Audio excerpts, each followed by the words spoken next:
நம்ப வேண்டிய அவசியம் இல்ல. அவர் ஏன் வீட்டுக்காரர், அவருக்கு என்ன பண்ணணும்னு எனக்கு தெரியும். அத்த, நீங்க என்னத்த அப்படி சொல்றீங்க? மாமாக்கு இன்னும் சரியா பேச்சு வரல. நினைவு வேற அப்பப்போ போயிட்டு போயிட்டு வருதுன்னு சொல்றாங்க. இவ்ளோ காம்ப்ளிகேஷன்ஸோட மாமாவை வீட்டுக்கு கூட்டு வர்றது நல்லது இல்ல அத்த. அப்பாவோட ஹெல்த்துக்கு இது சரியா வராதுன்னு இவங்களுக்கு தெரியாதா என்ன? சொத்து கிடைக்காதுன்னு தெரிஞ்ச பிறகு அப்பா ஹாஸ்பிட்டல்ல இருந்து உடம்பு சரியாகிட்டா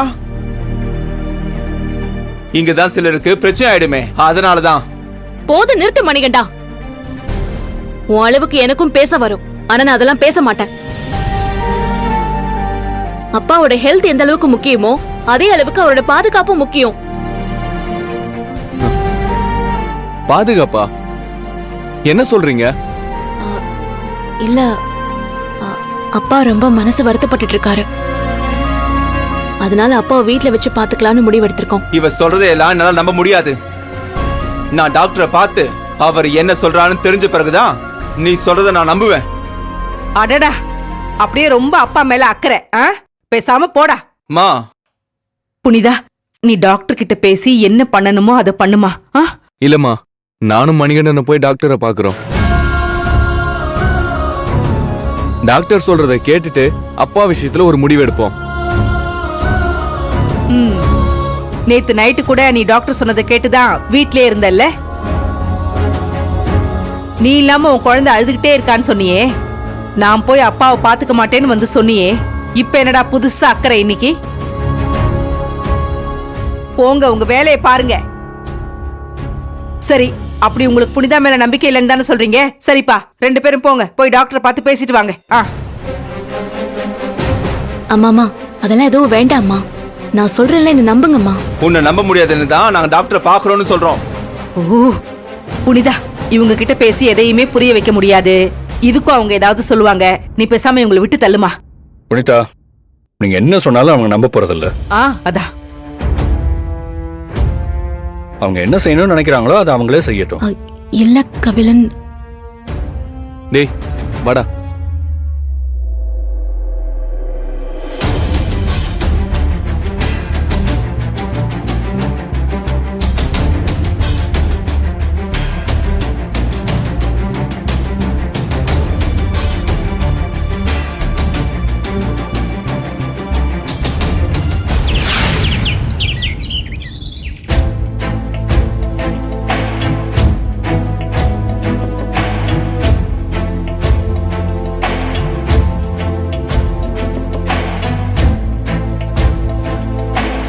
கபிலன், நீங்க அவனை பாத்தீங்களா? இல்ல புனிதா, நான் அவன் முகத்தை பார்க்க எவ்வளவோ ட்ரை பண்ணேன். ஆனா அவன் என்ன தள்ளி விட்டு போயிட்டான். ஆனா நான் அவன் கைய பார்த்தேன். அதுல அவன் ஒரு சிவலிங்கம் டாட்டூ போட்டிருந்தான். சிவலிங்கமா? ஆனா அதை வச்செல்லாம் கண்டுபிடிக்க முடியாது. ஏன்னா இன்னைக்கு எல்லாரும் தானே டாட்டூ குத்திக்கிறாங்க. அவன் ஏதாவது சொந்தமா இருப்பானா, இல்லனா இவனுக்கும் நம்ம குடும்பத்துக்கும் நேரடியா ஏதாவது பகை இருக்கா? ஒன்னும் புரியல புனிதா. இத்தனை நாள் இல்லாம எங்க இருந்து இப்படிலாம் நடக்குது? காரணம் இல்லாம மாமாவை வீட்டுக்கு கூட்டிட்டு வரணும்னு நினைக்க மாட்டீங்க. அப்படி நினைக்கிறீங்கன்னா அதுக்கு பின்னாடி என்ன இருக்குன்னு நான் தெரிஞ்சுக்கணும். எனக்கு என்ன நடக்குதுன்னு எதுவுமே புரிய மாட்டேங்குது. அத்தை வெளியே போயிட்டாங்க. உங்க தம்பிங்க இப்ப ஹாஸ்பிட்டல்ல இருக்காங்க. ஹாஸ்பிட்டல்ல மாமாவை கொலை பண்ண வந்த ஆளுங்களை பத்தி டாக்டர் சொல்லிட்டா என்ன பண்றது? என்ன பண்றதுன்னு எனக்கும் ஒன்னும் புரியல கபிலன். அம்மாவுக்கு இது தெரிஞ்சா அவங்க பயப்படுவாங்கன்னு தான் நான் எதுவுமே சொல்லாம இருந்தேன். மணிகண்டனும் சரவணனும் இப்போ வீட்டுக்கு வந்து ஹாஸ்பிட்டல்ல நடந்த எல்லா விஷயத்தையும் சொல்லிட்டாங்கன்னா அதுக்கப்புறம் இதுல என்ன பண்றதுன்னு ஒரே குழப்பமா இருக்குங்க. கொலையா? யார பத்தி புனிதா என்ன சொல்றா? மாமாவை கொலை பண்ண வந்தாங்களா?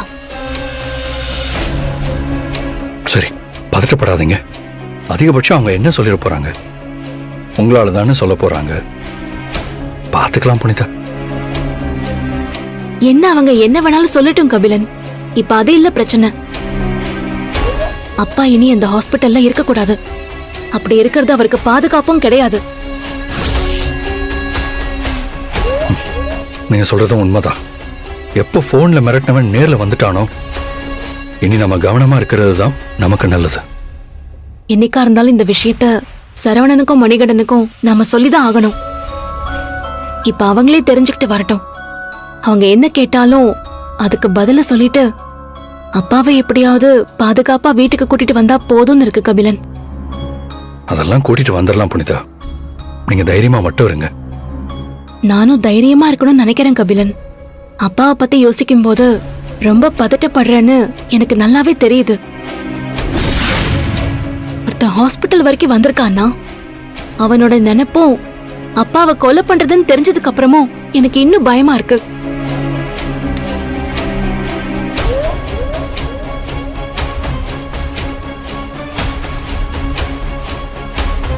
வலிக்குதா கபிலன்? இல்லைங்க.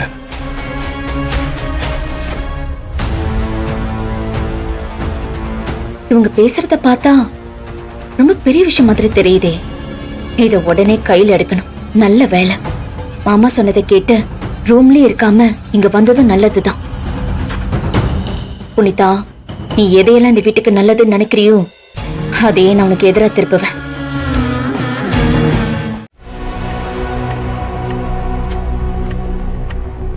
புனிதா சொன்ன மாதிரி விஷயம் பெருசா இருக்கே.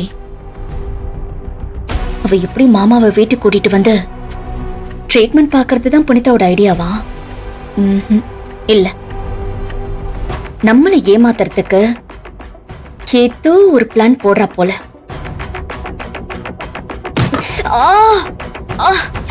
ஏ அமுதா, என்ன கண்ணை திறந்துகிட்டே கனவு காண்றியா? அட இல்ல யாழினி, ஏதோ யோசிச்சுக்கிட்டு இருந்ததுல நான் கவனிக்கல. புனிதாக்கா மாமாவை வீட்டுக்கு கூட்டிட்டு வரலான்னு சொன்னாங்களே, அத பத்தி தானே யோசிக்கிற? ஆமா, அத பத்தி தான் யோசிச்சேன் யாழினி. எதனால திடீர்னு இங்க வச்சு மாமாவை பாத்துக்கிறேன்னு சொல்றாங்கன்னு நான் கண்டுபிடிச்சிட்டேன். நானும் கண்டுபிடிச்சிட்டேன். வேற எதுக்கு? மாமா வீட்டுக்கு வந்தா வீட்டை விட்டு வெளியே போயிடுவேன்னு புனிதாக்கா சொன்னாங்கல்ல. ஒருவேளை ஹாஸ்பிட்டல்ல இருந்தா சீக்கிரம் சரியாயிடுவாருன்னு வீட்டுக்கு கூட்டிட்டு வந்து மாமாவை பாத்துக்கிற சாக்குல இங்கே இருக்கணும்னு நினைக்கிறாங்களோ என்னமோ. நான் தப்பா சொல்லிட்டேனா? சரி விடு. சரவணன் மாமாவும் மணி மாமாவும் ஹாஸ்பிட்டல் போயிருக்காங்கல்ல, அவங்க வந்து சொன்னா விஷயம் என்னன்னு தெரிஞ்சிட போகுது. ஆனாலும் மாமா முழுசா குணமாகாம இப்படி வீட்டுக்கு கூட்டிட்டு வரதுக்கு பின்னாடி வேற ஏதோ காரணம் இருக்கும்னு நினைச்சேன். அதுக்கு காரணம் இருக்கு. வேற என்ன காரணம் இருக்க போகுது அமுதா? இந்த குடும்பத்துக்கு யாராலையும் ஆபத்து இருக்குன்னு புனிதா சொல்லிக்கிட்டு இருந்தால, ஒருவேளை அது நிஜமா இருக்குமோ?